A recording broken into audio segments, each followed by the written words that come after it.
El día de hoy vamos a dar inicio de la charla con el doctor Miguel García Pedraza, médico que hizo su licenciatura en la Universidad Católica Boliviana de la Unidad San Pablo, hizo su residencia médica en neurocirugía en el Hospital Obrero número 3 de la Caja Nacional de Salud, hizo su internado rotatorio en el Hospital de Huaracachi de la Caja Petrolera de Salud. Actualmente el doctor es médico ASO en el Hospital Obrero número 3, Caja Nacional de Salud, y el día de hoy nos va a dar la charla de ACV isquémico. Recordarles que las instrucciones fueron enviadas respectivamente a los grupos de WhatsApp. Al finalizar la ponencia, se dará un espacio para las preguntas. Pueden ir escribiéndolas durante la charla en el chat de Zoom. Por favor, estén muy atentos a la ponencia debido a que en las diapositivas estará escrita la palabra clave para el link de asistencia. Sin más que decirles, muchas gracias, doctor. Le cedo la palabra. Muy buenas tardes a todos los presentes, ¿no? Agradecer mucho a la organización, ¿no? A Gaby, a Gabriel, a Valeria, ¿no? Por haberme tomado en cuenta, ¿no? Para poder disertar, ¿no? Este tema que es bien importante, ¿no? Y bien, que nos va a ayudar, que les va a ayudar mucho más que todo, ¿no? En su vida profesional, ¿no?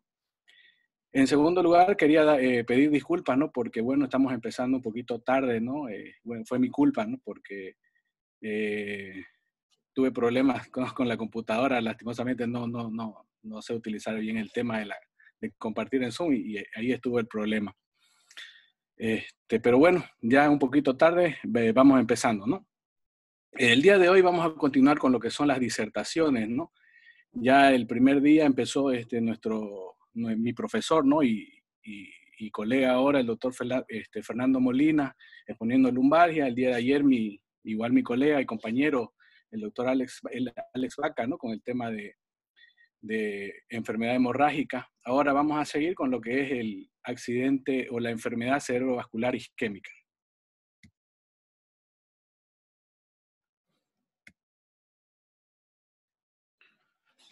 Bueno, para empezar, ¿no? Una pequeña introducción sobre lo que es la enfermedad cerebrovascular, ¿no? Isquémica, ¿no? La enfermedad cerebrovascular es considerada y se encuentra dentro de las primeras causas de muerte tanto en países desarrollados y subdesarrollados, ¿no?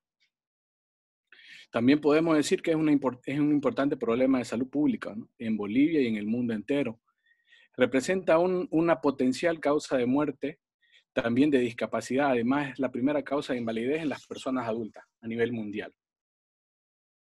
Otro punto que tenemos que ver es que el 20% de todos los sobrevivientes, ¿no? que han pasado por este tipo de patología van a requerir cuidados especiales durante los 3 meses después del evento, ¿no? Y un 30% queda con una discapacidad grave permanente.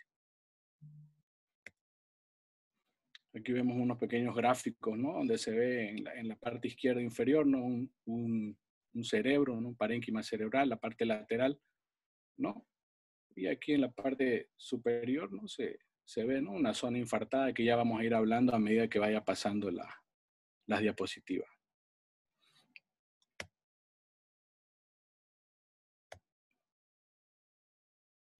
La definición.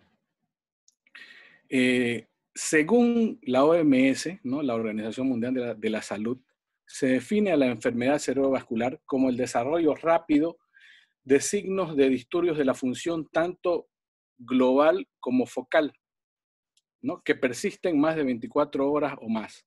Estos de igual manera pueden conllevar a muerte, ¿no? Y dejar secuelas graves, ¿no? Permanentes.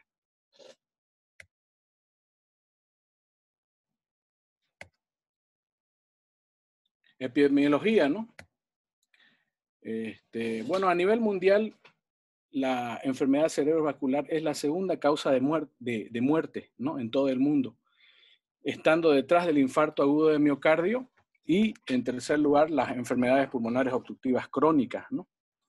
Este tipo de enfermedad es la primera causa de invalidez en los adultos y deja trastorno de discapacidad grave en ellos, ¿no?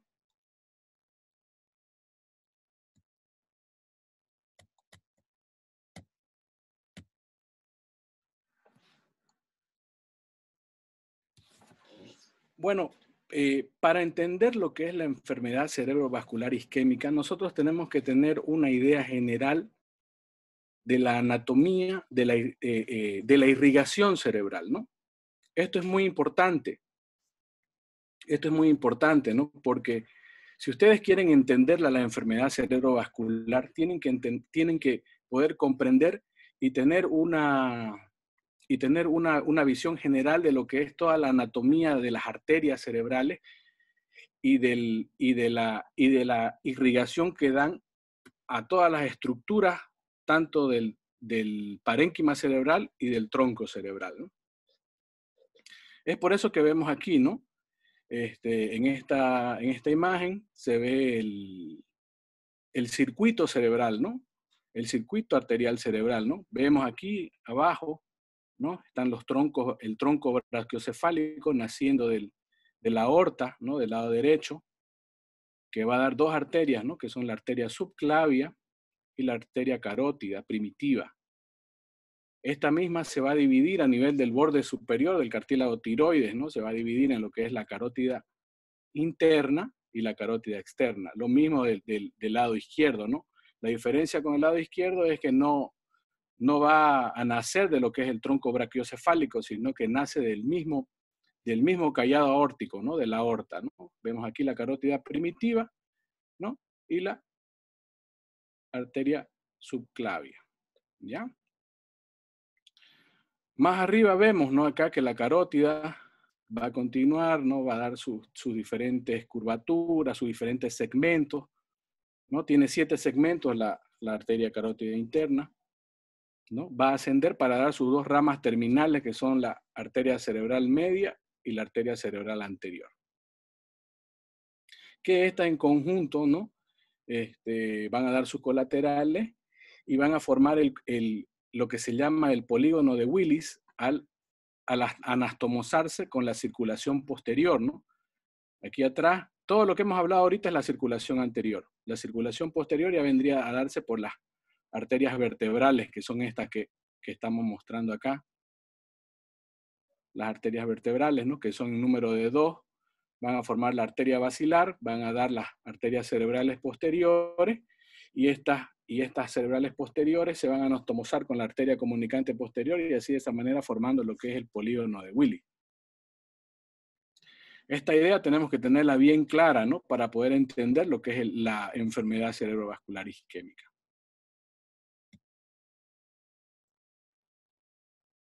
Aquí vemos un estudio, ¿no? Este es un estudio de angioresonancia, se llama, ¿no? Donde vemos ya el circuito cerebral, la irrigación cerebral en sí.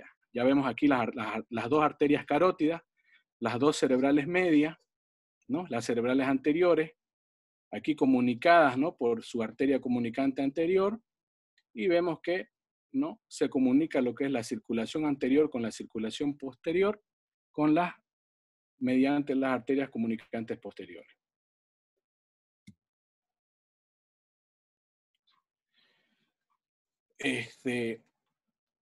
La irrigación cerebral depende de dos sistemas.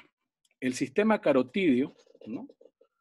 O circulación arterial, y el sistema vértebro-basilar o circulación posterior. Cada uno de ellos va a dar cierto porcentaje de flujo sanguíneo, de irrigación sanguínea al cerebro, ¿no? El sistema carotídeo o circulación anterior da el 80% de lo que es la irrigación cerebral.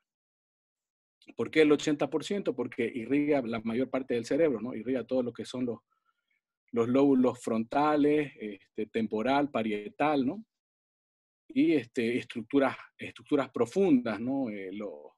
Los ganglios de la base, el núcleo caudado, el putamen, todo lo que son las estructuras profundas del cerebro, ¿no? Por eso es que da más flujo el sistema carotídeo, ¿no? O circulación anterior, ¿no? Vemos que está formado por la carótida y por las cerebrales, ¿no? Cerebral media y cerebral anterior, ¿no?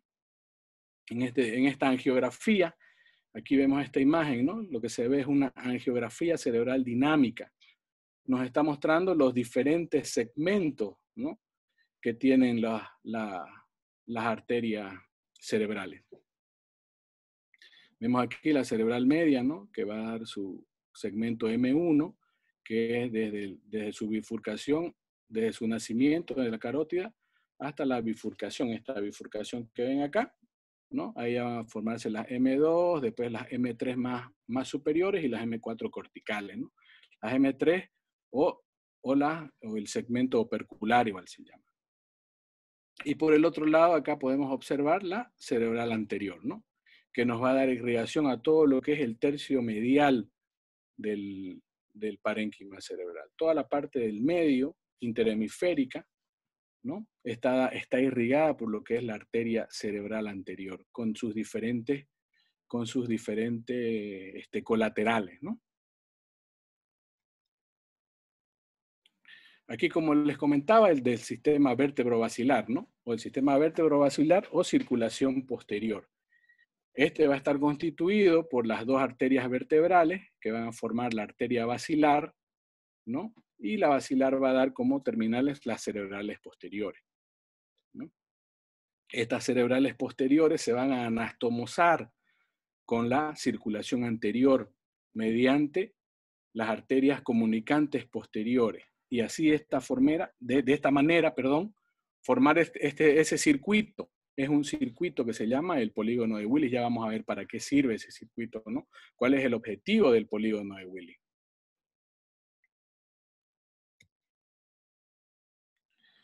Aquí vemos, ¿no? El polígono de Willis. El polígono de Willis es un sistema anastomótico, ¿no? Que ante riesgo isquémico funciona como vía alternativa regulando la circulación y asegurando el flujo sanguíneo cerebral. Entonces, ¿cuál es la función del polígono de Willis? El polígono de Willis, si nosotros, un ejemplo, ¿no? Tenemos una obstrucción, ¿no? Por un coágulo, por un émbolo, ¿no? A nivel de un segmento de la cerebral media de M2, ¿no? O de M1, o tenemos en otro lugar otro tipo de obstrucción, o la obstrucción de una arteria de un vaso grande, ¿no? Una cerebral media, M1. Entonces, lo que va a hacer el polígono de Willis es dar una circulación colateral.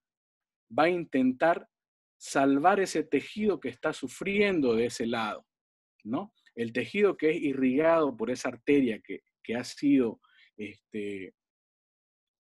ocluida por ese trombo. Entonces el polígono de Willis, mediante sus colaterales que tiene, mediante ese circuito anastomótico, va a intentar compensar ese tejido, ¿no? Para intentar salvarlo y que al final no llegue a muerte celular.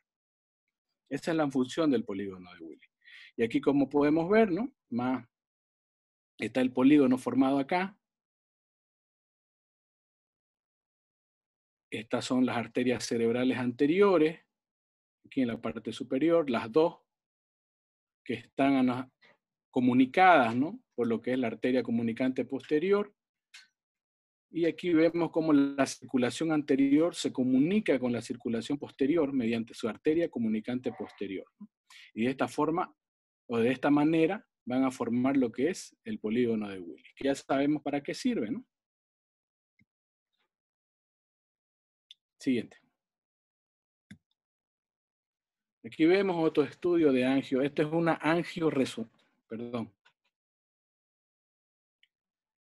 Este estudio es una angioresonancia, ¿no? Una angioresonancia cerebral, donde podemos apreciar, ¿no? Se aprecia bien lo que es el polígono de Willis. Se ve cómo está conformado, ¿no? Por las arterias cerebrales anteriores, su comunicante, las arterias cerebrales medias, como se ven aquí. Aquí se ven las arterias cerebrales posteriores, ¿no? Que se anastomosan y se comunican con la circulación anterior mediante la arteria comunicante posterior. Siguiente.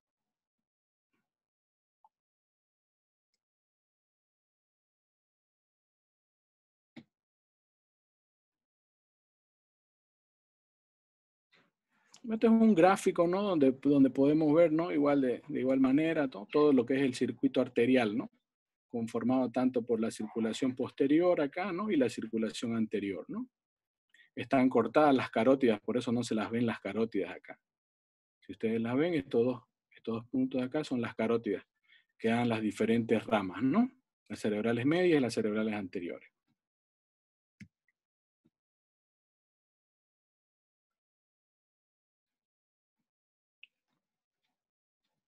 Aquí en este gráfico vamos a observar los territorios que irriga cada arteria.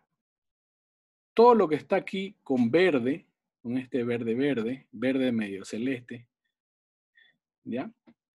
Ese territorio está irrigado por la arteria cerebral anterior. ¿Ya? Todo lo que vemos aquí con rojito, ¿no? Esto que se ve con rojito, este es territorio que está irrigado por la arteria cerebral media. Y lo que está aquí en amarillo, ese territorio es el que irriga la arteria cerebral posterior.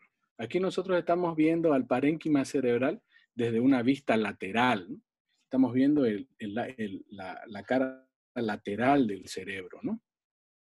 Y vemos qué partes irriga las diferentes arterias.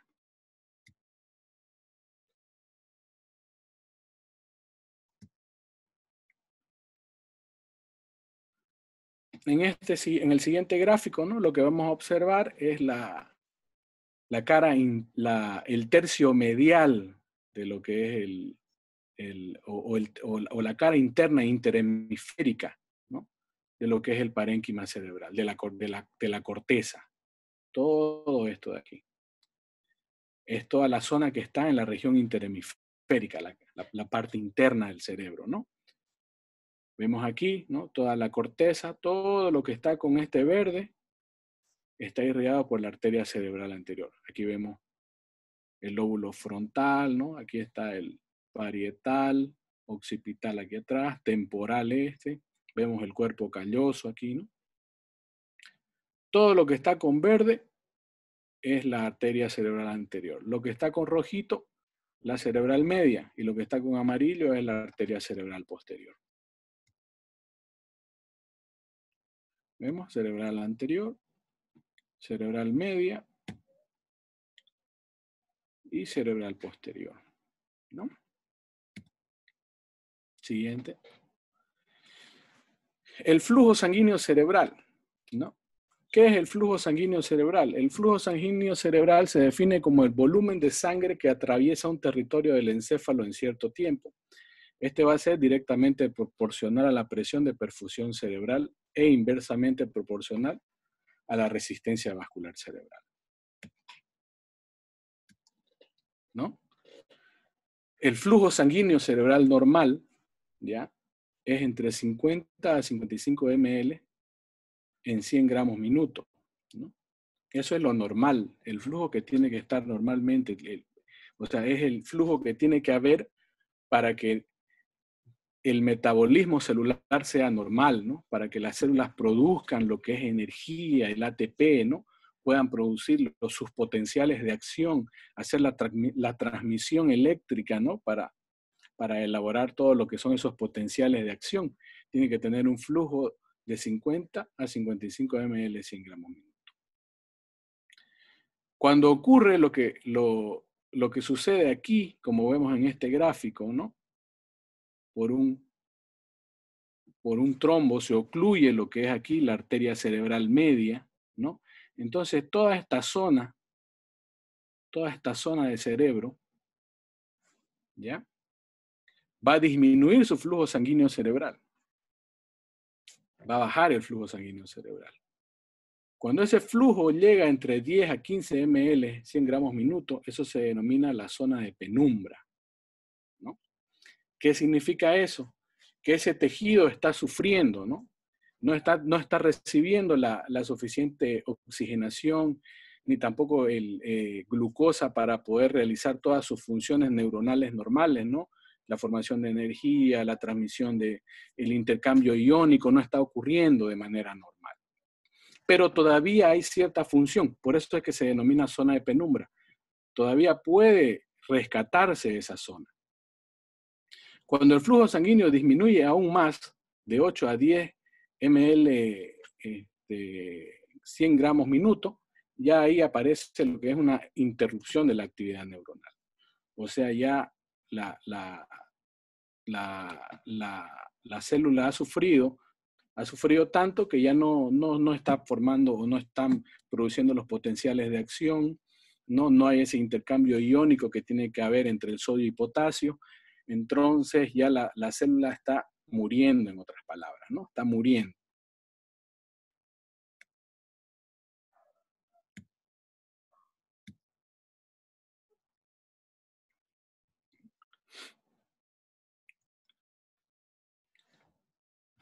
¿Cuál es la fisiopatología de lo que es la isquemia o infarto cerebral, ¿no? Aquí vemos un esquema bien didáctico, ¿no? En el cual vemos, ¿no?, que primero ocurre la isquemia, ¿no? Con la isquemia hay una reducción del flujo. Esa reducción de flujo lo que va a ocasionar es que el oxígeno y la glucosa que necesitan las células para realizar, pues, su producción de energía, ¿no? Y poder producir los potenciales de acción, entonces se va a disminuir, ¿no? Va a haber disminución del ATP, va a haber disfunción de la bomba de sodio-potasio, va a haber una alteración ácido-base, y esta alteración ácido-base va a liberar todas las sustancias excitatorias, ¿no?, que tienen las células, el glutamato, el aspartato, van a ir y se van a depositar a nivel de la hendidura postsináptica. En esta hendidura ya se van a depositar y van a ocasionar, ¿no?, que el sodio ingrese dentro de la célula. ¿Y qué va a ocurrir, no? Como hay una disfunción a nivel de la bomba de sodio-potasio, el sodio que está ingresando del espacio extracelular y el sodio que hay dentro de la célula la van a empezar a edematizar esa célula, la van a hinchar, ¿no? Y va a ocurrir lo que se llama el edema citotóxico, ¿no?, que es típico y característico del infarto cerebral, ese tipo de edema. ¿Qué ocurre por la disfunción de la bomba de sodio-potasio? Ya sabemos en resumen entonces que el cerebro necesita oxígeno y glucosa para realizar su función. Si no hay oxígeno y glucosa, disminuye el ATP, disfunciona la bomba de sodio-potasio y entonces ya esa célula empieza a morir, ¿no? Y posteriormente va a haber lisis celular.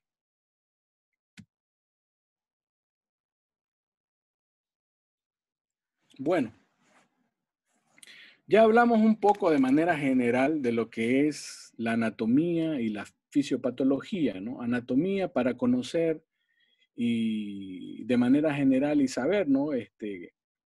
Poder entender cuando nosotros veamos un paciente o nos encontremos ante una tomografía, ¿no? Y veamos qué zona está infartada, podamos identificar, ¿no?, qué arteria es la que probablemente esté comprometida y qué síntomas va a ocasionar, ¿no?, la obstrucción de esa arteria, ¿no? La fisiología o fisiopatología para saber qué es lo que ocurre, ¿no? ¿Por qué es que ese tipo de edema? Porque el edema citotóxico es típico de la isquemia, ¿no?, del infarto cerebral. No es lo mismo que el edema vasogénico, diferente, es otra su fisiopatología. Ahora ya podemos hablar de los factores de riesgo o factores predisponentes de esta enfermedad. Esta enfermedad tiene factores predisponentes que van a ser no modificables, ¿no? Entre los no modificables tenemos lo que es la edad, ¿no? La edad es un factor que no podemos modificar, ¿no? Y a medida avanzando en la edad, tiene, ¿no?, ya sea isquémico o hemorrágico.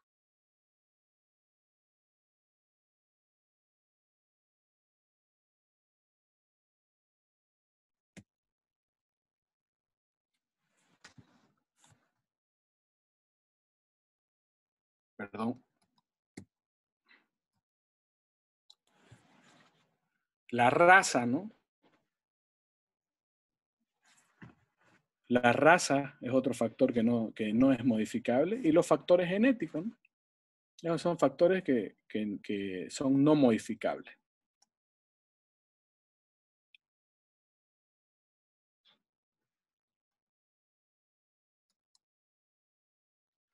Después se encuentran los factores modificables, ¿no? Dentro de ellos está la hipertensión arterial, ¿no? La hipertensión arterial es un factor muy importante, ya que el 90% de los pacientes que presentan enfermedad vascular tienen antecedentes de hipertensión arterial, ¿no? De hipertensión arterial sostenida, crónica, mal controlada, ¿no? Acompañada, sí, de otros factores de riesgo, ¿no? Como obesidad, diabetes, ¿no? Pero siempre hay la historia de que han padecido esta patología. La diabetes mellitus, igual, ¿no? De igual manera, la diabetes mellitus asociada a lo que es hipertensión, sedentarismo, la hiperlipemia, ¿no? Triglicéridos elevados, los colesteroles altos, son factores de riesgo que sí se pueden modificar, ¿no? El etanol, el alcohol, ¿no? El alcohol es un factor que sí que es modificable, ¿no? Y el tabaquismo y la patología cardíaca, ¿no? La patología cardíaca con sus diferentes arritmias, ¿no? La más común es la FA, la fibrilación auricular. Es la causa más común, ¿no? Dentro de la patología cardíaca de los accidentes cerebrovasculares. La aterosclerosis periférica, ¿no?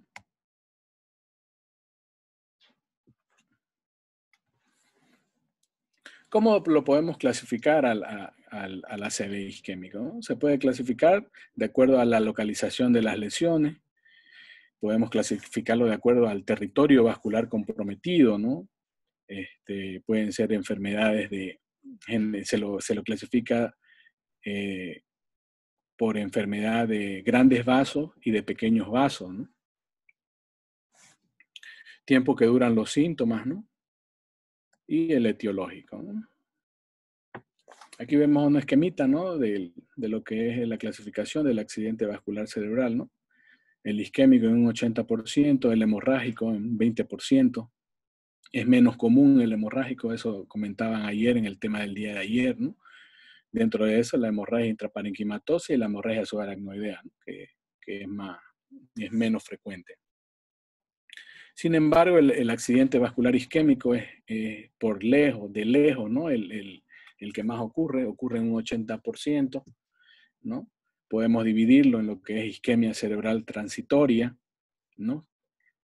Y el infarto cerebral ya establecido, ¿no?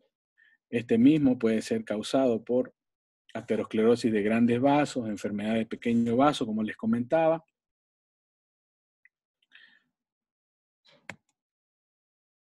Los cardioembolismos, la patología cardíaca, dentro de los cuales se encuentra la fibrilación auricular como el más frecuente, la estenosis mitral, los infartos agudos de miocardio, ¿no? Los trombos en ventrículos, en los ventrículos igual pueden ocasionar, ¿no? Este tipo de patología.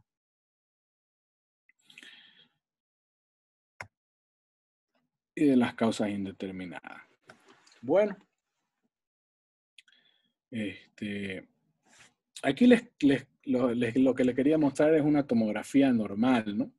¿Por qué una tomografía normal? La tomografía normal yo al menos aprendí, ¿no? Y mis profesores siempre me inculcaron que uno para poder saber lo patológico, primero tiene que entender lo que es normal, ¿no?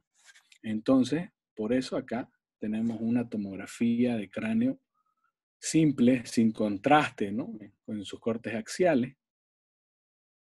de características normales, ¿no? ¿Por qué normal? Porque primero vamos a algo rapidito les voy a dar, ¿ya?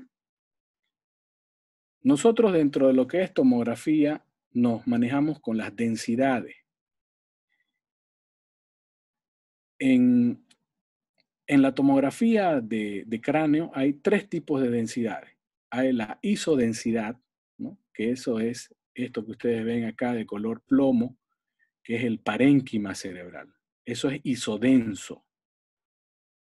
Vemos todo lo que está acá, el hueso, ¿no? El hueso, las calcificaciones, eso es hiperdenso, es blanco. Y todo lo que ustedes ven negrito es hipodenso. Todo lo que sea de color negro o hipodenso va a ser líquido o aire, ¿no? Entonces, cuando ustedes en una tomografía vean una densidad que no es normal en una zona que no debería estar, entonces ahí tienen que sospechar de algo, ¿no? Si ven algo blanco aquí en el parénquima cerebral, sí hay que sospechar que sea algún tipo de lesión, ¿no? Algún tipo de patología estructural. O si ven una zona más oscura, ¿no? En el parénquima, ahí ya tienen que de igual manera sospechar, ¿no? Por ejemplo, acá, ¿no? Acá, miren, vemos esta zona, ¿no? O esta imagen hipodensa, grande, ¿no? En el hemisferio derecho, en una zona que no debería estar, ¿no? Esto debería ser plomito todo debería ser plomo, pero sin embargo acá está hipodenso. Entonces esto es un infarto, ¿no? Es un infarto, ¿no? Es una zona de infarto.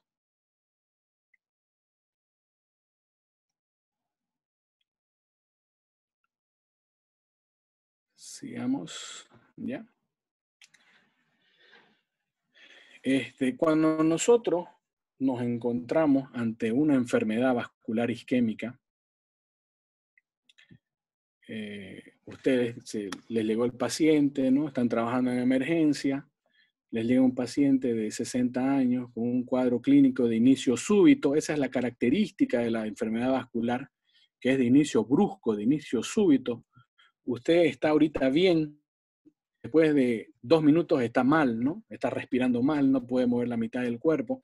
Entonces ahí tiene que sospechar de una enfermedad vascular, ¿no? Ya sea cerebral o isquémica.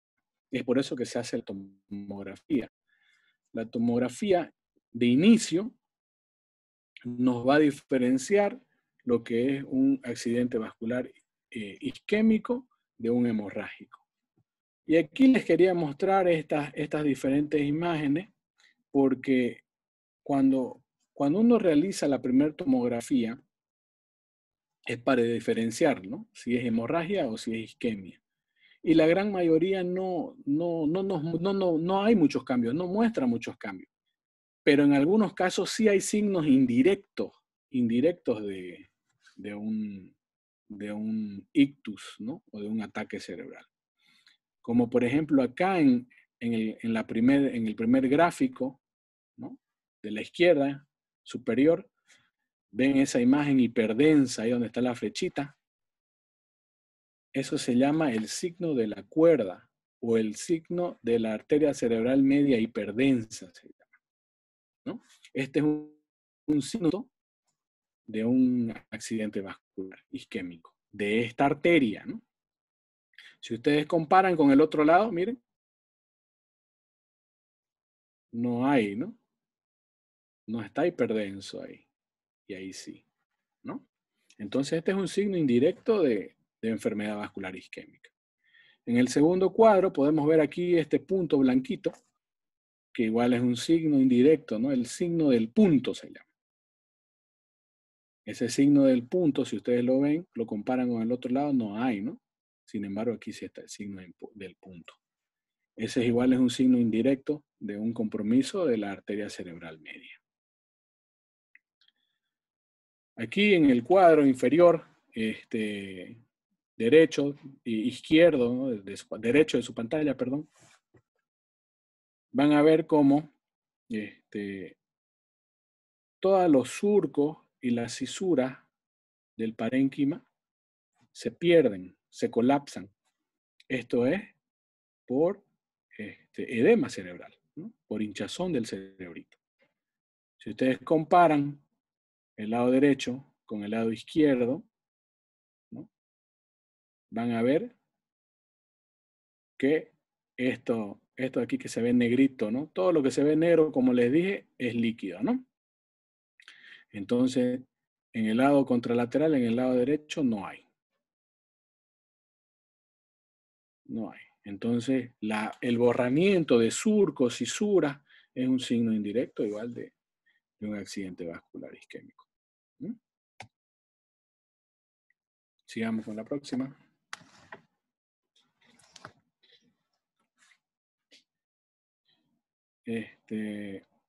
Bueno, aquí igual de esta manera le quería mostrar acá en la primera imagen, a nivel de la cisura de Silvio, ¿no?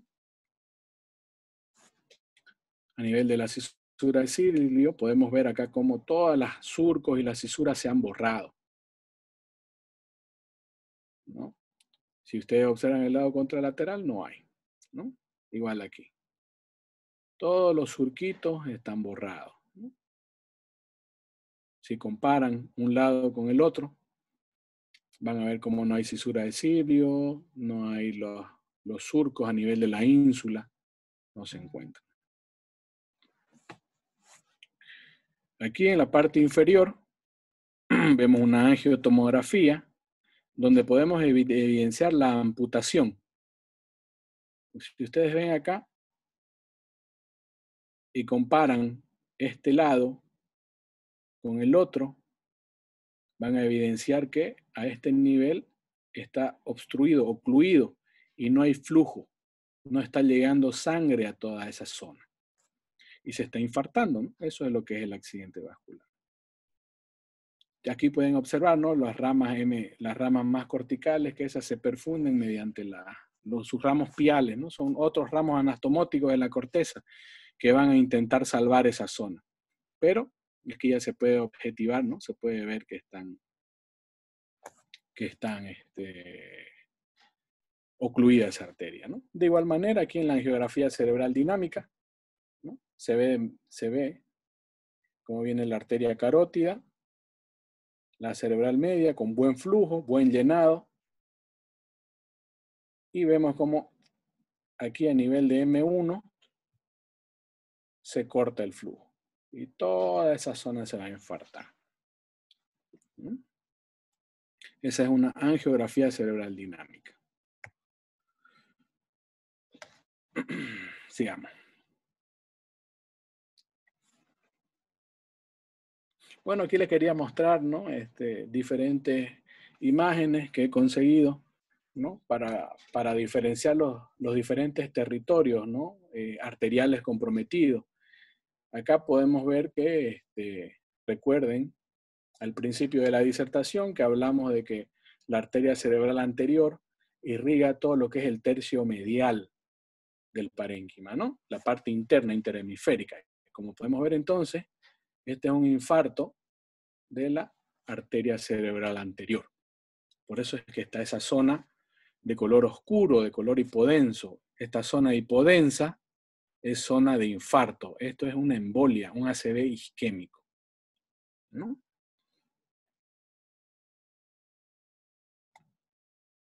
Sigamos. Aquí ya se puede evidenciar, ¿no?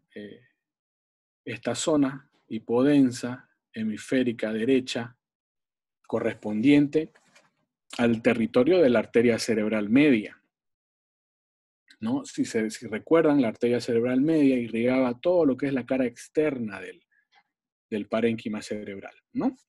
Entonces, por eso ustedes ven acá toda esta zona infartada, arteria cerebral media. Y si comparan, ¿no? Este lado con el lado contralateral, vean la diferencia, ¿no? Aquí tienen sus surquitos, todos estos negros que ustedes ven son surcos, cisura, ¿no? Y aquí no hay. Entonces, en toda esta parte,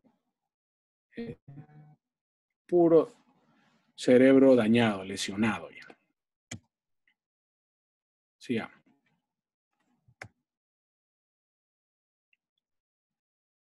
Aquí, en la siguiente imagen, como ustedes pueden ver, está esta zona hipodensa posterior occipital, ¿no? que es territorio de la arteria cerebral posterior, ¿no?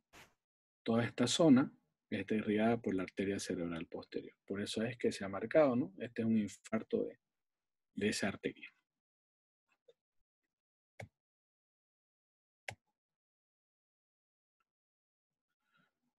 Aquí en la siguiente vemos estas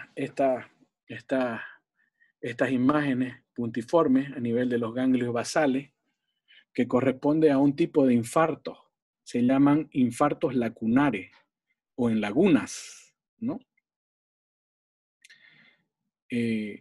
Las arterias grandes del cerebro tienen dos tipos de ramas. Tienen sus ramas corticales y tienen sus ramas profundas, ¿no? O vasos pequeños, ¿no? Esas ramas profundas son las que están encargadas de irrigar todas las estructuras cerebrales profundas, internas, todo lo que son el núcleo de la base, los núcleo caudado, el putamen, el tálamo, ¿no? La cápsula interna, brazo anterior, posterior, toda esa zona está irrigada por las ramas profundas de la arteria cerebral anterior, de la arteria cerebral media y de la arteria cerebral posterior, ¿no? Y cuando uno de esos ramitos, ¿no?, se ocluye, va a ocasionar este tipo de infarto bien localizado, conocido como infartos lacunares, ¿no?, que van a dar signos y síntomas de acuerdo al lugar que estén afectando, ¿no? Quería que los conozcan.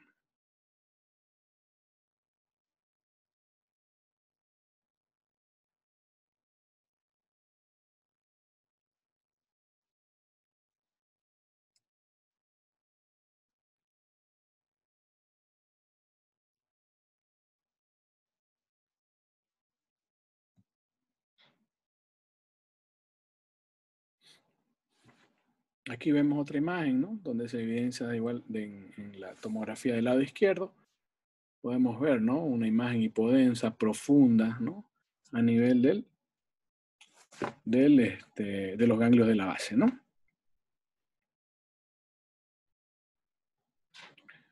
En el lado derecho, una resonancia magnética del mismo paciente, ¿no?, donde podemos observar, ¿no?, que acá, esta zona blanquita, hiperintensa, porque cuando hablamos de resonancia magnética hablamos de intensidad, ¿no? Intensidad, no es lo mismo, ¿no? En la tomografía hablamos de densidades.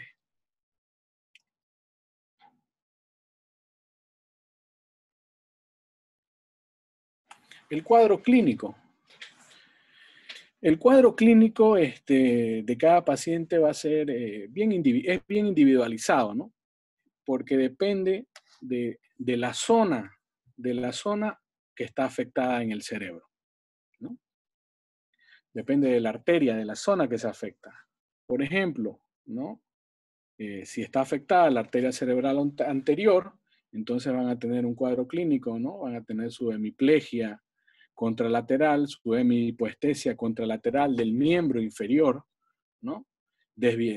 Pueden tener desviación ocular hacia el lado de la lesión, bradykinesia, mutismo. Si se afecta la arteria cerebral media, pueden presentar una hemiplegia contralateral, hemihipoestesia contralateral, afasia, si está comprometido el hemisferio cerebral dominante, van a presentar afasia. La arteria cerebral posterior superficial, ¿no?, como le decía, las arterias tienen dos tipos de ramos, corticales y profundos, ¿no? Los ramos corticales de la arteria cerebral posterior van a irrigar todo lo que es la corteza visual primaria, ¿no?, en el lóbulo occipital, el área 17, 18 de Brodmann. Entonces, si se afecta esa zona, P4 es, ¿no?, el segmento, van a tener alteraciones en la visión, visuales, ¿no? Ya si tiene afectación de la arteria cerebral posterior con sus ramos profundos, ¿no?, van a tener alteraciones un poquito más graves, porque estos ramos profundos van a dar irrigación a lo que es el tronco cerebral, los tálamos, ¿no?, a todas las estructuras, ¿no?, del tronco cerebral. Por eso es que nos da una clínica más florida, ¿no? Tiene muchos síntomas, muchos signos el paciente cuando se afecta esta arteria.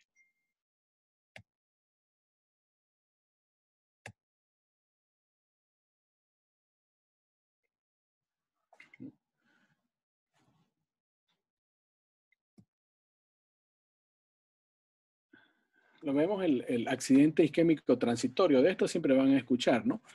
Van a escuchar que llegó un paciente a la emergencia, ¿no? Y este paciente tuvo un cuadro clínico súbito, no podía mover el brazo ni la pierna, pero revierte o después de mm, mm, menos de una hora o menos de 12 horas, estos síntomas van revirtiendo, ¿no?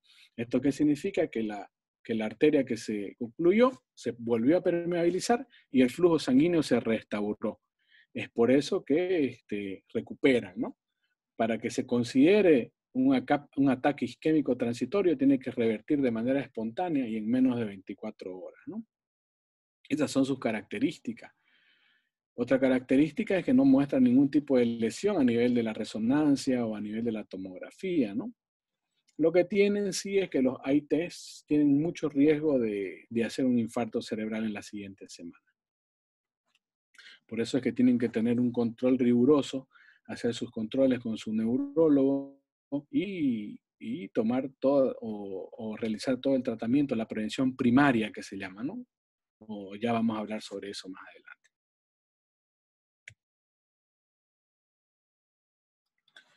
¿Cuál es la clínica cuando hay una oclusión completa de la arteria cerebral media? Acordémonos, ¿no?, que la arteria cerebral media da irrigación a toda la cara lateral del cerebro, ¿no? Y en la cara lateral está comprometido gran parte del lóbulo temporal, ¿no? El lóbulo frontal y el parietal, ¿no? Entonces, cuando se compromete esta arteria de manera completa, nos va a dar muchos signos, muchos síntomas, ¿no? Todo el lado contralateral va a estar comprometido, ¿no? Va a haber alteraciones sensitivas, va a haber alteración motora, puede estar hemiparético o hemipléjico, perdón. Ustedes saben que la paresia es disminución de la fuerza, ¿no? Y la plejía es cuando el miembro o la fuerza muscular es cero, no se mueve, ¿no? Otra característica, ¿no?, del compromiso de la cerebral media es cuando es en el lado dominante, que el 80% de dominancia siempre es el lado izquierdo, ¿no?, en todas las personas. Entonces, si es en el lado dominante, va a tener alteración del habla, ¿no? Afasia se llama eso. Van a tener desviación ocular hacia la lesión, ¿no? Los ojitos se van a desviar mirando hacia la lesión, ¿no? ¿Esto por qué? Porque se afectan lo que es el haz córtico-nuclear, se llama, ¿no? Entonces, por eso es que tienen los ojitos con desviación hacia la lesión, ¿no? Pueden tener repercusión sobre la conciencia porque gran parte del tejido cerebral está afectado, ¿no? Entonces, puede haber repercusión sobre la conciencia, ¿no? Y se van a caracterizar como son lesiones bien grandes, bien amplias, va a haber mucho edema, mucha hinchazón del cerebro, mucha compresión de estructuras nerviosas centrales, ¿no? Hipertensión intracraneal y puede llegar hasta un coma. Este tipo de infartos, ¿no?, cuando son de la arteria cerebral media, son los que pueden llegar a ser quirúrgicos. Se operan, ¿no? Se le hace una ventana en la cabecita, una ventana ósea que se llama craneectomía descompresiva, para darle espacio a ese cerebro, para que tenga espacio para hincharse, para inflamarse. Y así de esa manera resolver lo que es la hipertensión intracraneal e intentar darle más chance de poder recuperarse, ¿no?, al paciente mencionado.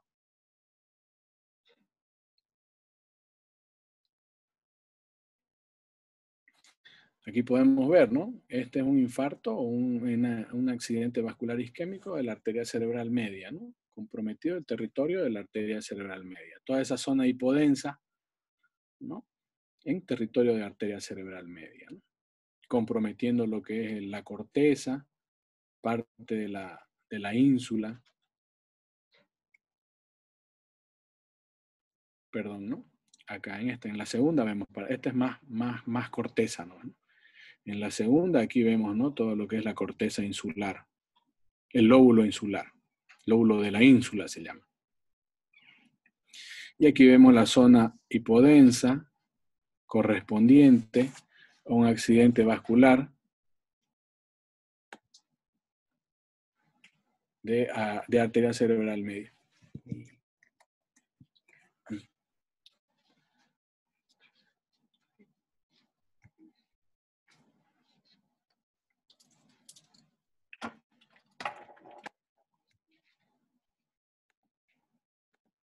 Siguiente, ¿no? Y aquí por último podemos observar, ¿no? Una tomografía donde ya nos muestra una zona de infarto ya más avanzada. Esto probablemente sea una secuela ya, o sea, una zona que ya se infartó. Así es como se ve el cerebrito ya cuando el infarto ya es de varias semanas.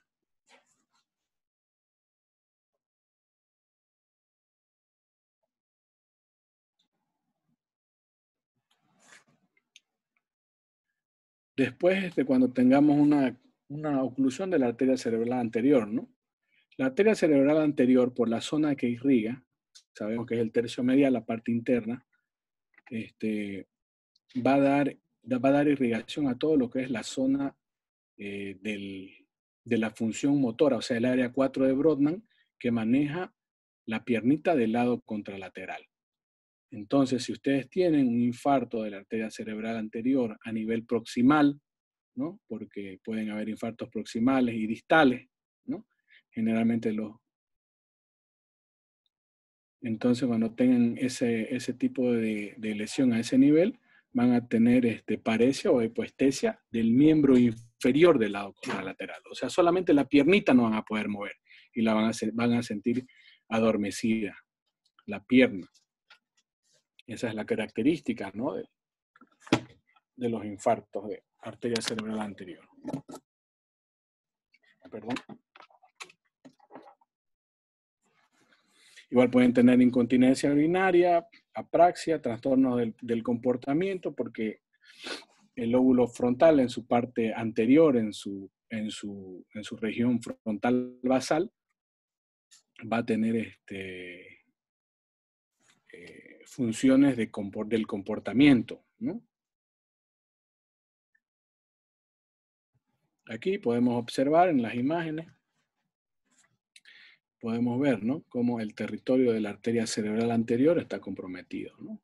Una zona hipodensa, en la zona frontal basal, ¿no? En el tercio medial de lo que es la corteza cerebral. Aquí en la segunda, vamos a ver, ¿no? Igual, pero aquí está afectada de forma bilateral, ¿no? Las dos arterias cerebrales anteriores. Y en esta angiotomografía, vamos a ver, ¿no? Cómo está comprometida acá la arteria cerebral anterior, ¿no?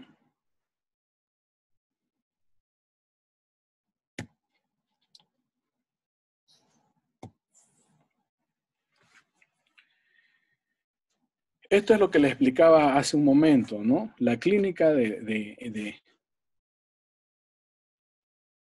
perdón, para atrás. Cuando hay isquemia de la arteria cerebral posterior, ¿no?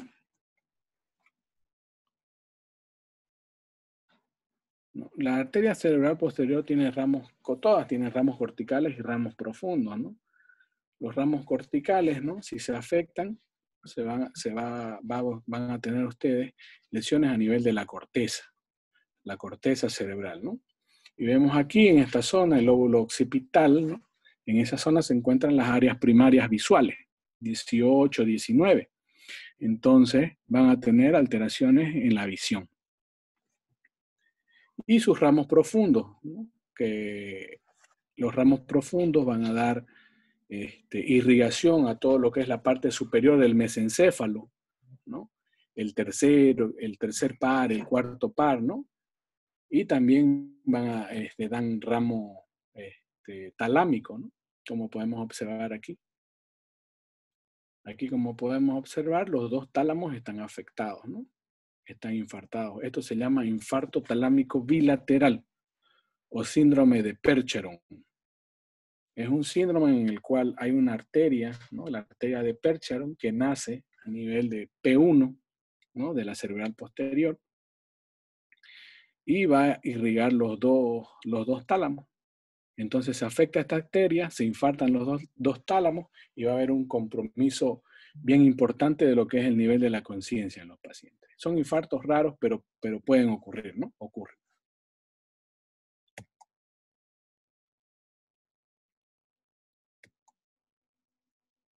Siguiente.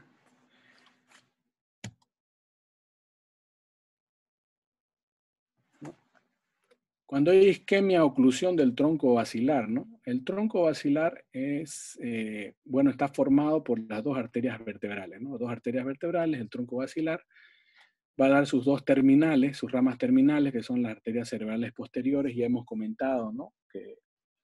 Qué partes irriga y qué clínica puede causar su oclusión. Y de igual manera este tronco nos va a dar ramos para el puente, para la protuberancia, ¿no? Ramos pontinos, ramos cerebelosos, ¿no? Mediante su arteria cerebelosa superior y su arteria cerebelosa anteroinferior, ¿no?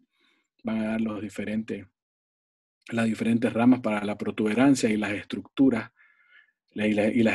que comprenden el tronco cerebral. Es por eso que cuando se afectan a nivel del puente, más que todo, hay infartos que son bien complejos, bien graves, ¿no? Como lo que se llama el síndrome de enclaustramiento, ¿no? El síndrome de Locked-In, ¿no? La tetraplegia que ocurre en el paciente cuando tiene un infarto a nivel de la cara anterior de la protuberancia, ¿no? Afectándose de esta manera todo lo que son las vías motoras, ¿no? Entonces aparece lo que es este síndrome de enclaustramiento.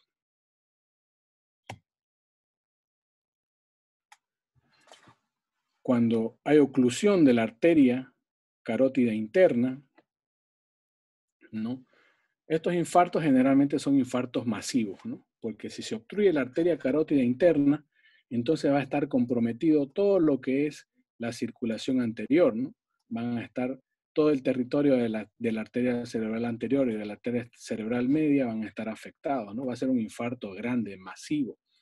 Generalmente estos infartos sí o sí terminan en lo que es conducta quirúrgica, ¿no? Hay que operarlos, hay que descomprimirlos para darle una chance al paciente, ¿no? ¿Cómo se caracterizan? Se caracterizan por accidentes repetidos, hay un déficit neurológico parcial, instalación en varias horas o días, ¿no? Después, clínicamente, ¿qué van a tener este tipo de infarto? Van a tener alteración motora del lado contralateral, afasia si es el hemisferio dominante, puede haber crisis epiléptica, amaurosis fugaz, ¿no? O sea, hay ceguera fugaz. ¿Esto por qué? Porque nosotros sabemos que el segmento C7, el último segmento de la carótida, nos va a dar lo que es la arteria oftálmica, ¿no? Entonces, si está afectada la arteria carótida, va a afectar en gran proporción la visión, ¿no? La visión y todo el movimiento del lado contralateral del cuerpo, ¿no? Y si es el hemisferio dominante, va a estar afectado el habla.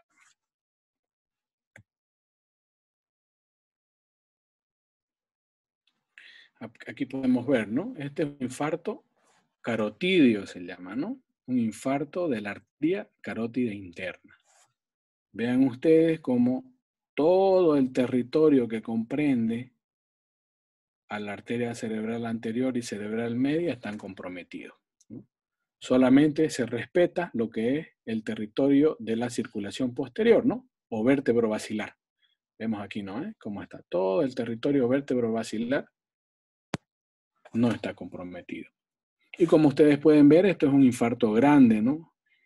Fíjense, ¿no? Que el mismo edema cerebral está colapsando, está desviando todas las estructuras nerviosas normales hacia el lado contralateral, ¿no? Está colapsando los ventrículos, no hay prácticamente ningún surco, ninguna cisura. Esto significa que este paciente está con hipertensión endocraneana, ¿no? Probablemente, y hay una gran probabilidad de que se enclave, ¿no? O de que haga un síndrome de enclavamiento si es que no se lo opera, si es que no se le hace el tratamiento correspondiente. Aquí pueden ver que sí se le ha hecho, ¿no?, a este paciente una craniectomía descompresiva. Vean ustedes que no hay huesito, ¿no? Se le ha sacado el huesito para darle espacio a ese cerebro, para que tenga espacio donde inflamarse, ¿no? Y esto es una craniectomía descompresiva.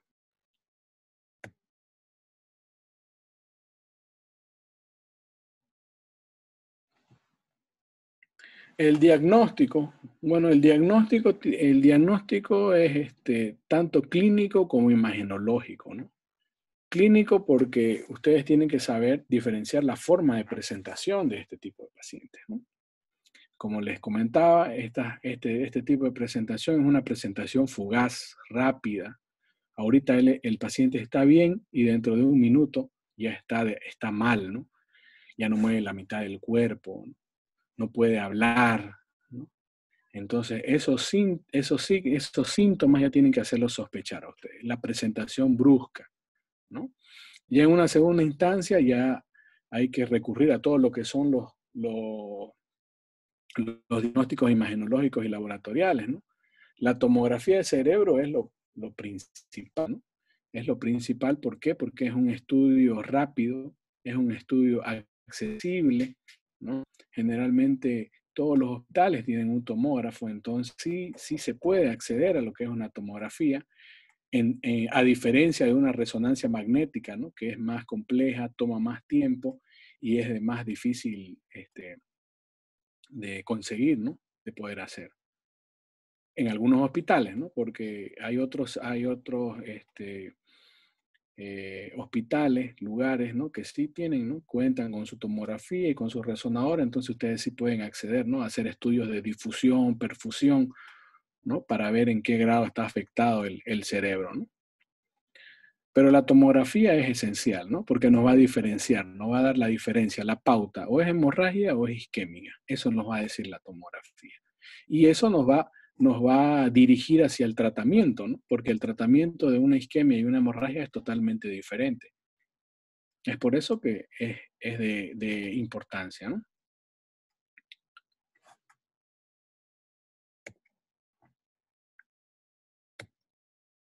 ¿No? Aquí, miren perdón. En esta siguiente diapositiva, ¿no?, podemos observar la diferencia, ¿no?, entre lo que es una tomografía normal, la primera imagen, la segunda imagen, ¿no?, una hemorragia. Vean ustedes esta zona hiperdensa a nivel de los ganglios basales, ¿no?, típico de una hemorragia. Y aquí en la última figura, en la última tomografía, donde podemos evidenciar esta zona hipodensa, ¿no?, correspondiente a una isquemia, a un infarto, para que ustedes diferencien. Como les comentaba, ¿no?, el diagnóstico se puede hacer por resonancia magnética encefálica. No todos los hospitales la tienen, ¿no? Son estudios costosos, toman tiempo, ¿no? Entonces son más complejos de realizar, ¿no? El ecodoppler de sistemas carotídeos y vertebrales, esto para ver en qué grado, si es que hay algún grado de obstrucción, ¿no?, a nivel de las arterias carótidas o de las arterias vertebrales, ¿no?, buscando lo que son las ateromatosis, ¿no? Ustedes saben que una de las causas del accidente vascular isquémico son las placas de ateroma que se forman a nivel de estos sistemas carotídeos, ¿no? El sistema carotídeo, vertebral, la bifurcación del tope de la basilar también, ¿no? El sifón carotídeo, todas esas zonas, ¿no? Son lugares donde se pueden formar las placas de ateroma. Y este ecodoppler nos va a ayudar a buscar ese tipo de placa. El problema con el ecodoppler es que depende mucho de la persona que lo realice, de la experiencia que tenga la persona que lo realice, ¿no? Ese es el punto en contra de lo que es los ecodoppler. Y la arteriografía cerebral, ¿no? O angiografía cerebral dinámica, que es un estudio excelente, es un estudio dinámico, nos muestra cuál es la diferencia entre una angiografía cerebral dinámica y una angiotomografía. Es que la arteriografía cerebral dinámica nos muestra en tiempo real cómo se está comportando la circulación sanguínea cerebral, ¿no? Sin embargo, la angiotomografía es una fotografía. Inyectan el contraste y muestran la imagen, ¿no? Entonces, por eso es que la arteriografía es más completa, ¿no? Pero de igual manera, ¿no? Es de difícil acceso, no cualquiera la realiza, ¿no? Pero si en su hospital cuentan con angiografías, es ideal hacerla, ¿no?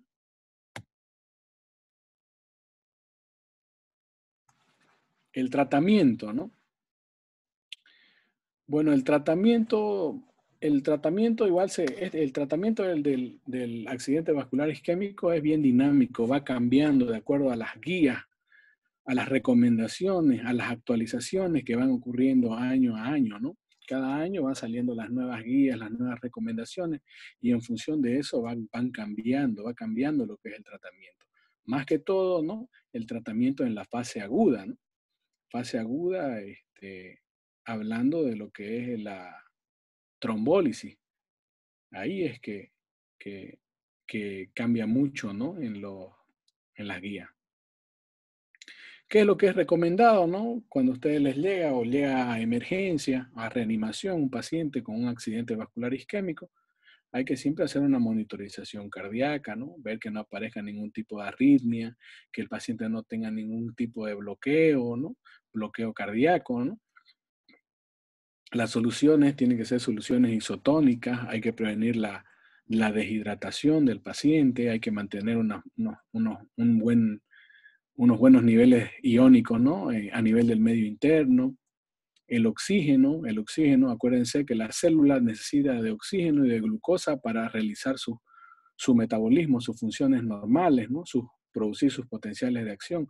Entonces necesitan buena oxigenación, ¿no? Vigilancia neurológica estrecha, hay que vigilarlo todo el tiempo, ver que no empeore, que no deteriore.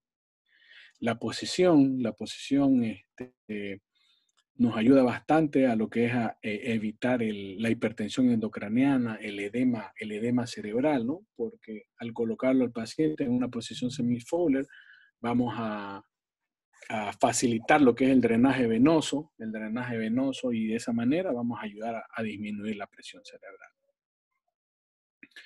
Manejo de la presión arterial. Esto es bien importante, ¿no? Porque a veces se cometen ciertos errores en las emergencias, ¿no?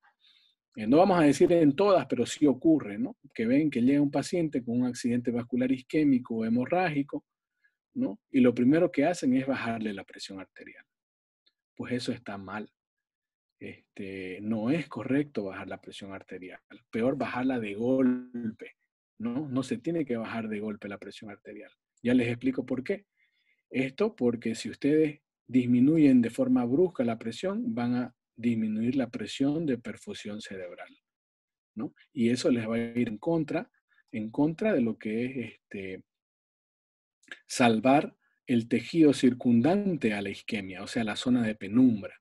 La zona de penumbra se está alimentando de esa presión de perfusión cerebral elevada, ¿no? Que está ocurriendo de forma reactiva a la lesión que ha habido.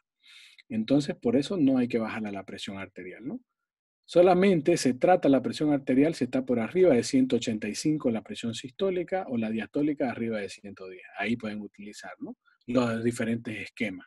La betalol, nicardipino pueden utilizar para disminuir la presión de forma gradual, ¿no? La utilización de los antagonistas del calcio sublinguales está contraindicado, ¿no? Porque bajan muy rápido la presión arterial y van a disminuir la presión de perfusión cerebral, ocasionando mayor lesión del tejido cerebral. Hay que manejar la fiebre, ¿no? Hay que hacer manejo de del azúcar, no hay que dejar que el azúcar se suba para evitar la acidosis láctica que puede ocurrir, ¿no? Hay que hacer profilaxis de la trombosis venosa periférica, ¿no? Con compresión, medidas de compresión, la movilización temprana y los antiagregantes plaquetarios que se pueden iniciar 24 horas después en caso de trombólisis. Esto es de manera general, ¿no? Lo que es el tratamiento del accidente vascular, de la enfermedad vasculocerebral aguda, ¿no?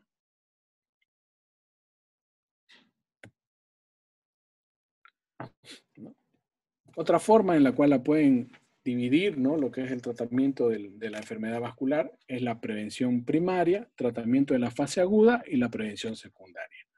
¿A qué nos referimos con prevención primaria, no? Si nosotros ya conocemos cuáles son los factores de riesgo, ¿no? Factores de riesgo para que ocurran los ataques o los ictus cerebrales, entonces podemos intentar combatirlos, ¿no? ¿Cuáles son, no? Hipertensión arterial, obesidad, sedentarismo, la diabetes. Entonces, para hacer una prevención primaria tenemos que tener un buen control de la presión arterial. Si tenemos un paciente hipertenso, tener la certeza de que la presión arterial está siendo bien controlada. Si el paciente es diabético, que mantenga las glicemias dentro de parámetros normales, ¿no? Hemoglobina glicosilada, siempre hacer control, que se mantenga siempre por debajo de 7%, ¿no? De esa manera vamos a disminuir el riesgo de enfermedad vascular cerebral, ¿no? Se ha visto, ¿no? Y hay varios estudios que han demostrado, ¿no? Que la agregación plaquetaria no tiene mucho beneficio en lo que es la antiagregación plaquetaria no tiene mucho beneficio en lo que es la prevención primaria. Después del tratamiento en la fase aguda, hablando de fibrinólisis o trombólisis, ¿no? A esto nos referimos de que cuando el paciente ingresa a nuestro servicio o a emergencia, en lo que se denomina el periodo de ventana, las 3 horas desde que ocurrió el evento, ¿no? O sea, dentro de estas 3 primeras horas se puede realizar este tratamiento de fibrinólisis. Después de las 3 horas ya hay estudios tanto de europeos, de la AJA, ¿no? y de la ASA, que han demostrado que después de las 4 horas, 6 horas ya no tiene sentido realizar la fibrinólisis, ¿no? ¿Cómo se realiza? Entonces el paciente tiene que llegar en su periodo de ventana, en las 3 primeras horas, hay que hacer diagnóstico precoz, rápido, ¿no? Tomografía, angiotomografía, identificar que sea un vaso grande el que está comprometido, ¿no? Y tiene que cumplir, sí, ciertos criterios, ¿no? De inclusión y de exclusión, que son bastantes, ¿no? Entonces, si cumple con todos estos criterios, entonces este paciente sí puede ser candidato a que le realicen trombólisis. No a todos los pacientes se le puede realizar, tiene que cumplir los criterios. Y el tratamiento o el medicamento más utilizado es el Alteplasa, ¿no? Ese es el que se utiliza. Ya después podemos hablar de lo que es prevención secundaria, ¿no? La prevención secundaria ya es una vez el evento isquémico ha ocurrido, ya ha pasado la fase aguda, ya el paciente está en su periodo de recuperación, rehabilitación, con las secuelas neurológicas que le queden, ¿no? O que tenga, dependiendo del lugar o la zona que haya sido afectado. Ya hay que modificar, ¿no? Hacer la prevención secundaria, modificando tratamientos, factores, ¿no? Entre ellos la hipertensión arterial, la diabetes, la dislipidemia, ¿no? Aquí sí está demostrado, y hay varios estudios americanos, europeos, asiáticos, ¿no? En los cuales sí está demostrado que las antiagregantes plaquetarios disminuyen el riesgo de que vuelva a ocurrir un evento isquémico, ¿no? Entre ellos se utilizan la aspirina y el clopidogrel, son los más utilizados, ¿no?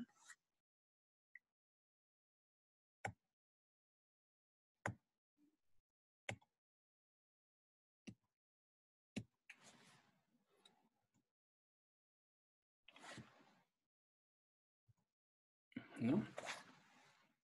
Perdón. ¿No? Otro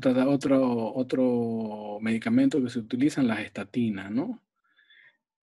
Para reducir todo lo que son los colesteroles, las grasitas en la sangre. Esto lo va a ayudar bastante, ¿no? Hay que reducir el tema de eventos posteriores vasculares.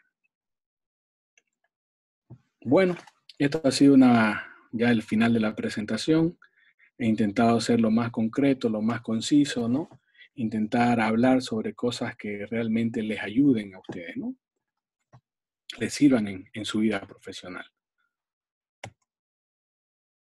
Aquí podemos observar una foto, ¿no? Ellos son todos los integrantes de nuestro servicio, del Hospital Obrero número 3, en la Caja Nacional, en Santa Cruz, Bolivia. Podemos ver aquí al doctor Bacadíe, él es nuestro jefe de servicio, el doctor Tito Porcel, el doctor Fernando Molina, que actualmente él está ahorita a cargo de lo que es el servicio, él es el jefe actual, ¿no? Aquí está el doctor Vaca, el doctor Roja, mi persona, el doctor Botelo, ¿no? Y todos los demás integrantes del servicio, ¿no? Y aquí podemos observar a los residentes, ¿no? La coloqué esta foto, ¿no? Para mostrarles, ¿no? Que siempre tiene que haber, ¿no? Confraternización, tanto de lo que es entre los profesores, los estudiantes, ¿no? Para poder formar y consolidar ese respeto mutuo, ¿no? Ese calor que hay dentro del grupo, ¿no?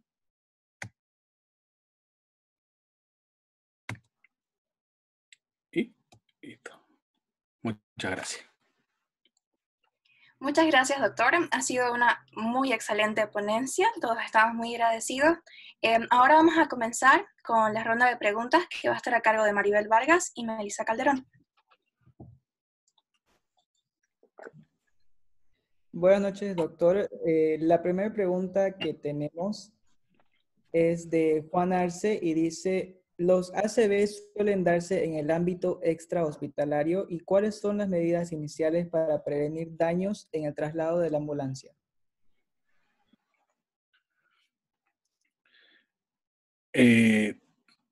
Más del 90%, podría decir yo, de los accidentes cerebrovasculares ocurren fuera del hospital, ¿no? Entonces, lo que hay que saber es poder reconocerlo, ¿no?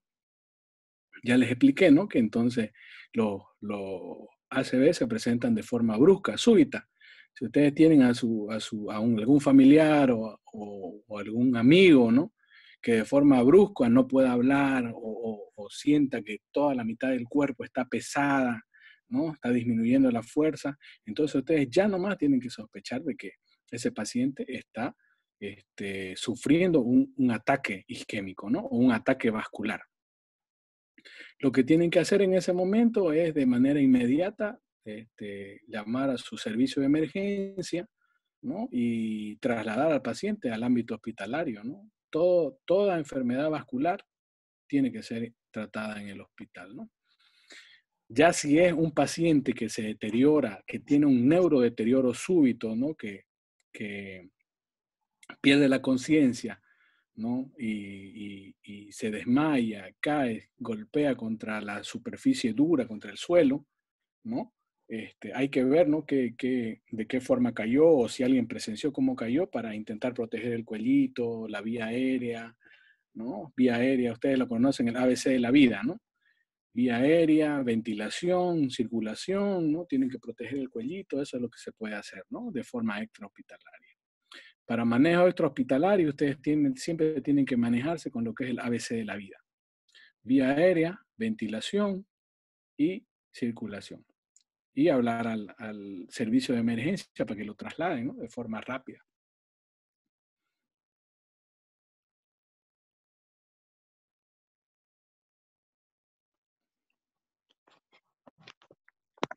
Muchas gracias, doctor. La siguiente pregunta es de Juliana y dice, doctor, buenas noches. ¿Cuáles son los errores más comunes que ha encontrado en las remisiones de pacientes con ACV isquémico de primer nivel?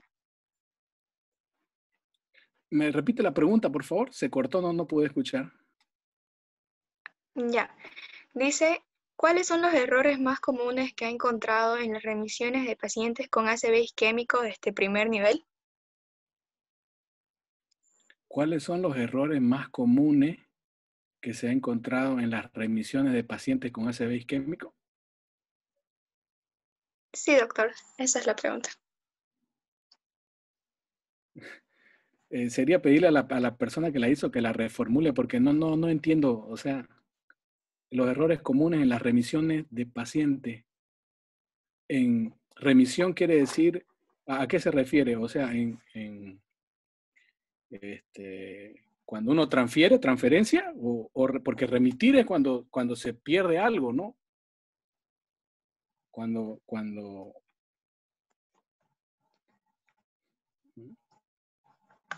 Eh, que la reformule la pregunta. Mientras que reformula su pregunta, pasamos para la siguiente de Carla Quenta y dice, ¿cuál sería la etiología principal del ACV isquémico? Las etiologías principales son dos, las principales, ¿no? La cardioembólica y la aterotrombótica. Esto va a ir de acuerdo a la patología que tenga el paciente, ¿no? Hay pacientes, o los factores de riesgo que tenga el paciente, ¿no? Si el paciente es un paciente obeso, hipertenso, diabético, ¿no? Entonces tiene alta probabilidad de tener placas de ateroma, ¿no? Va a ser entonces, tiene el riesgo de hacer infarto ateromatoso, ¿no? Un ACV isquémico de origen ateromatoso. Pero si tiene patología cardíaca, ¿no? Patología cardíaca, estamos hablando de infarto, de estenosis mitral o de fibrilación auricular, va a tener estos accidentes de tipo cardioembólico, ¿no? Pero los más que todos se ven los ateroscleróticos, ¿no? Gracias, doctor. La siguiente pregunta sería de Graciela Velasco y dice, ¿cuál es el manejo inicial del ACV isquémico agudo? El manejo inicial del ACV isquémico agudo, ¿no? Si estamos hablando de tratamiento agudo, hay que hacer una monitorización cardíaca, vía aérea, ventilación, circulación, ¿no? Y ver si ese paciente entra de lo que es el periodo ventana, ¿no? Si estamos hablando de trombólisis, ¿no? Si entra dentro de lo que es el periodo ventana, entonces se activa la unidad de stroke, si es que el hospital al que lo está refiriendo cuenta con una. Si cuenta con una, se activa la unidad de stroke y se procede, ¿no? Al tratamiento agudo del ACV isquémico. Muchas gracias, doctor. La siguiente pregunta dice, ¿cuál es el manejo adecuado ante un ACV isquémico en un paciente de 92 años con antecedentes de hipertensión arterial? ¿Cuál es el manejo adecuado en un paciente de 92 años con hipertensión arterial? Bueno, lo que pasa es que el manejo del paciente con ACV es muy, depende mucho del estado neurológico en el que el paciente llegue, ¿no? Si nosotros tenemos un paciente de 92 años que llega a la emergencia, ¿no? Con el antecedente de un cuadro clínico de inicio súbito, pero el paciente está solamente con una disminución de la fuerza en el hemicuerpo derecho, ¿no? Digamos, en el hemicuerpo izquierdo, pero él está orientado, está hablando, ¿no? Entonces, el manejo en esa situación va a ser más monitorizar, ¿no? Monitorizar, controlar la presión arterial, ver en cuánto está la presión arterial, ¿no? Si tenemos una presión arterial arriba de 185, entonces sí podemos pensar en tratar esa presión arterial, ¿no? Con los diferentes esquemas de tratamiento que hay para este tipo de enfermedades. Ahora, si no está con ese tipo de presión arterial, entonces se puede mantener la presión sin tratarla, ¿no? Para de esta manera no empeorar el cuadro isquémico. Ya hablamos hace rato, ¿no? Que nosotros al bajar de manera brusca la presión arterial vamos a interrumpir o vamos a afectar la presión de perfusión cerebral, ¿no? Que es clave para salvar la zona de penumbra de este infarto isquémico. Muchas gracias, doctor. La siguiente pregunta es de Diego Machado y dice, Al encontrar una imagen hipodensa en una tomografía, ¿cómo identificamos si es aire o es líquido, ya que ambas son hipodensas? Si ustedes observan a ver, ahí, veamos una tomografía.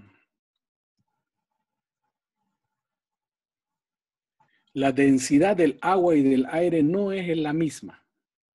Se puede diferenciar.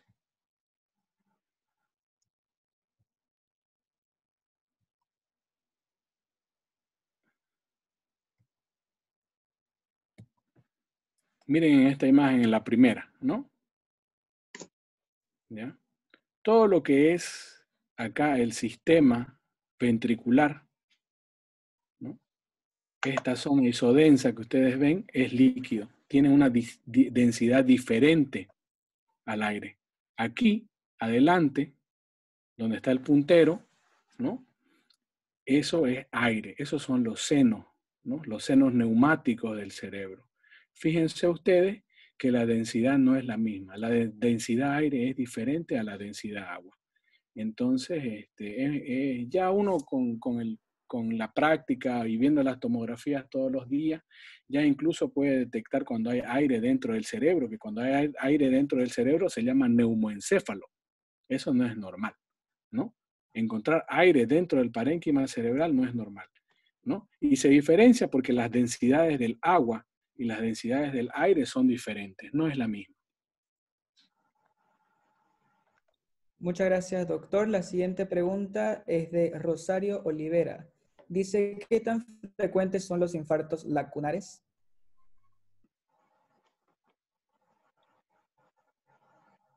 Los infartos lacunares ocurren en un 5, de un 10 al 15% de los infartos isquémicos, ¿no? No son comunes, ¿ya? Se caracterizan porque son pequeños, generalmente miden menos de 15 milímetros, ¿no? Están afectadas ramos profundos, ¿no? Como les comentaba, ramos profundos ya sean de la arteria cerebral media, aquí están, ¿eh? Aquí donde está el puntero, ese es un infarto lacunar. Menos del 15% de los infartos cerebrales se consideran lacunares. Son pequeños, ¿no? Son menores aquí a 15 milímetros, ¿no? Pero afectan zonas muy elocuentes, ¿no? Por eso es una de sus características, ¿no? Afectan zonas que tienen mucha repercusión a nivel funcional, hablando de lo que son los tálamos, los ganglios, los otros ganglios de la base, el núcleo caudado, ¿no? La cápsula interna. A ese nivel pueden ocurrir los infartos lacunares, ¿no? Y cuando ocurren son infartos que tienen mucha expresión en lo que son síntomas y signos. Por eso se caracterizan. Gracias, doctor. La siguiente pregunta sería de Juan Arce y dice, ¿qué otra evaluación, además de la escala de Cincinnati, podemos realizar en el ámbito extrahospitalario y qué tan útil es esta?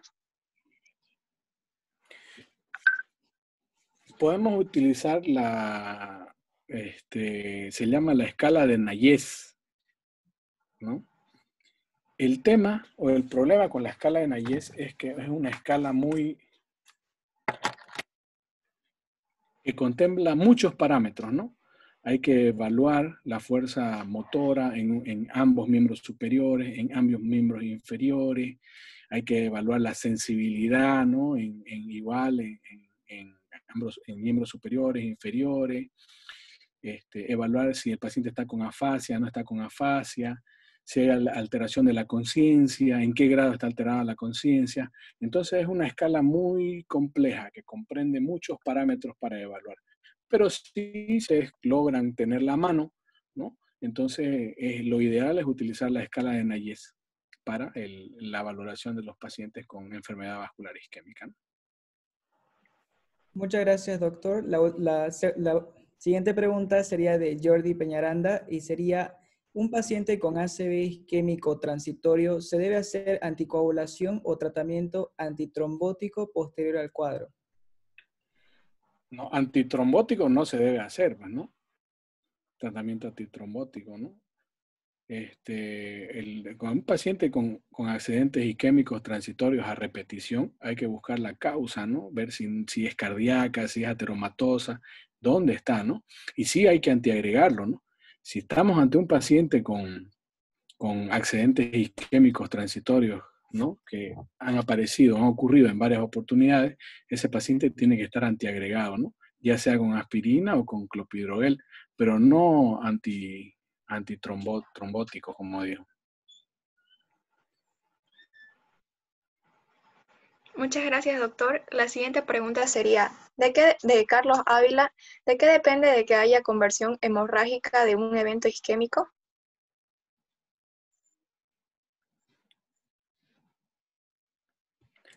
Depende de varios factores. Los más importantes son el tamaño del infarto, ¿no? Generalmente los infartos carotídeos, ¿no? Son infartos grandes, ¿no? Que comprometen mucho tejido cerebral. Entonces ese tejido va a tener, al pasar de los días, va a tener mucha neovascularización, ¿no? Y si hay un mal manejo tanto metabólico de medio interno y de presión arterial, entonces esos van a tener más probabilidad de transformarse, ¿no? A hemorragia, ¿no? Otras causas de transformación es pues cuando se le realiza pues, el tratamiento agudo, ¿no? Del ACV isquémico, y son de troncos arteriales grandes, ¿no? Cerebral media o carotídeo, ¿no? Uno de los riesgos que puede ocurrir al hacer la anticoagulación, la fibrinólisis, son las transformaciones hemorrágicas, ¿no? Que pueden pasar.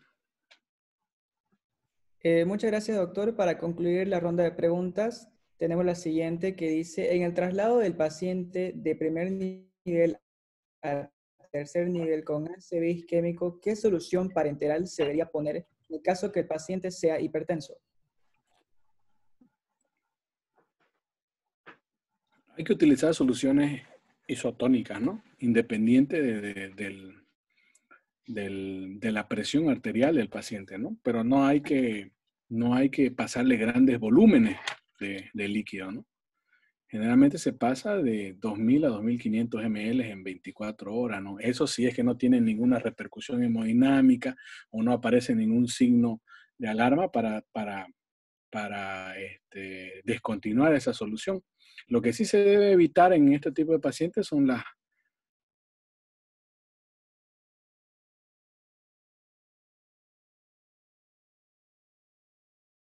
las soluciones glucosadas, ¿no? Las dextrosas. Eso está totalmente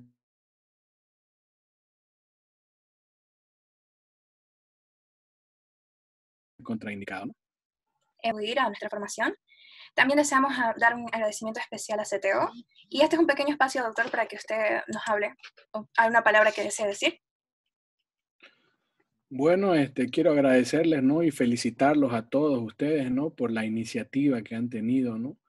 Es muy bueno, ¿no? Y es algo que hay que recalcar y copiar, ¿no? De parte de otras personas, ¿no? De realizar este tipo de cursos, ¿no? Este tipo de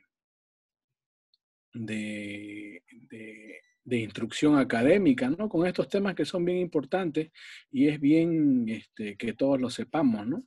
Porque son enfermedades que en alguna etapa de su formación o en alguna etapa de su vida laboral van a encontrarse ustedes, ¿no? Van a tener y ya van a tener una idea de cuál es la conducta que tienen que tomar. Y bueno, y disculparme de nuevo, ¿no? Por el retraso, ¿no? Empezamos un poquito tarde, pero bueno, todo salió bien. Todo salió excelente, doctor. De nuevo, muchas gracias. El día de mañana tendremos malformaciones congénitas en neurología a cargo del doctor Tito Porcel Plata. El enlace de asistencia será enviado en unos momentos por el chat de Zoom. Recordarles de que la asistencia va a estar abierta hasta mañana al mediodía y que la grabación de esta conferencia será subida al canal de YouTube. Se enviará a sus respectivos grupos de WhatsApp para que puedan verlo nuevamente. Ya está habilitado el link de asistencia en el chat.